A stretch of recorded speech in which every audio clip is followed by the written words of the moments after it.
रक्षाबंधन बहन और भाई के रिश्ते का और प्यार का प्रतीक है। रक्षाबंधन की एक कहानी लेखिका महादेवी वर्मा और देश के पहले प्रधानमंत्री जवाहरलाल नेहरू की भी है। महादेवी वर्मा ने नेहरू के साथ अपने रिश्ते की कहानी अपने संस्मरण जवाहर भाई में लिखी है। नेहरू से अपनी पहली मुलाकात के बारे में महादेवी लिखती हैं कि तब वे इलाहाबाद के क्रास्थवेट गर्ल्स कॉलेज में 7वीं कक्षा की छात्रा थी। एक दिन उन्हें आचार्य कुमारी तुलास्कर के साथ आनंद भवन जाने का मौका मिला और वे स्कूली ड्रेस में ही बस्ता लिए अपने शिक्षिका के साथ आनंद भवन के लिए चल पड़ी।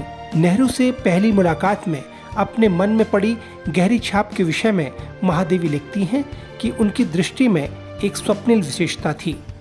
सामने खड़े व्यक्ति को ऐसा लगता था मानो वे आंखें उसके पार कुछ देख रही हैं।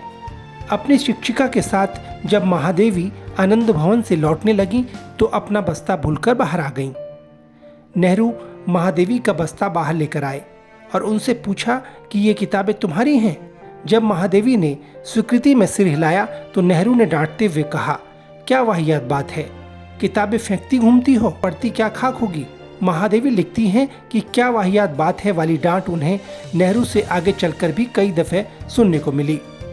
एक बार हादसे में महादेवी का पैर टूट गया। नेहरू ने कहा, क्या वाहियात बात है, तुमने अपना पैर ही तोड़ लिया। जब कई महीनों तक महादेवी अस्वस्थ रहीं तो नेहरू ने कहा, क्या वाहियात बात है, तुम अक्सर बीमार हो जाती हो। महादेवी लिखती हैं कि नेहरू को उन्होंने सैकड़ों बार देखा पर किसी भी स्थिति में उनके मानवीय रूप में कोई अंतर नहीं मिला। उन्होंने प्रधानमंत्री के रूप में नेहरू से मुलाकात का एक दिलचस्प ब्यौरा दिया है। हुआ कुछ यूं कि महादेवी को लेखकों की कॉपीराइट से जुड़े मुद्दे के संबंध में मौलाना आज़ाद से बात करने के लिए दिल्ली आना पड़ा। उन्होंने नेहरू से मिलने का भी मन बनाया पर महादेवी ने पहले से इस मुलाकात के लिए कोई समय नहीं लिया था।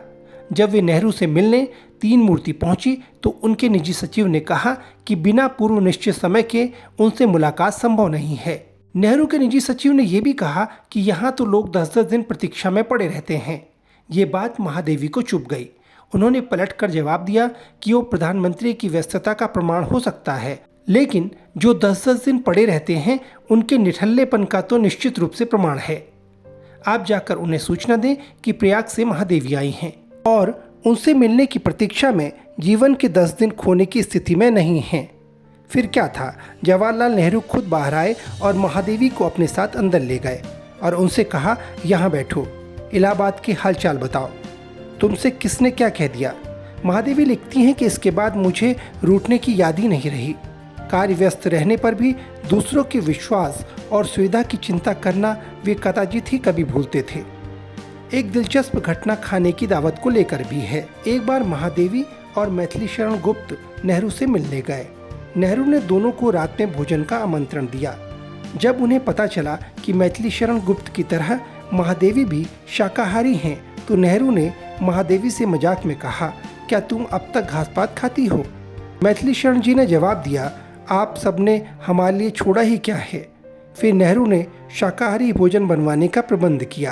रात के भोजन में शाकाहारी और मांसाहारी दोनों का ही प्रबंध था। नेहरू ने महादेवी की थाली अपने पास रखवाई और उनसे आत्मीयता से बोले, जो तुम नहीं खाती हो उसे दूसरों को खाते देख नाक भौं मत चढ़ाना। महादेवी इस अनूठे संस्मरण के आखिर में लिखती है, आज वे अपनी स्वप्न दृष्टि के साथ तिरोहित हो चुके हैं।